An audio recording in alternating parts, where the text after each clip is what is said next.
ধন্যবাদ সবাইকে। আমি এখন আছি কিন ব্রিজে। আপনারা দেখছেন এই কিন ব্রিজে প্রবেশ করছি। আসো আসো, আসার সময় আসার সময়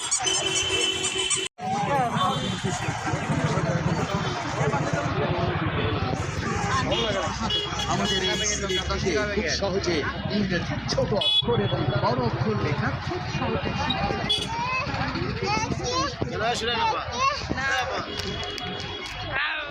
কিনা লাইছো? আমি জানতাম আমি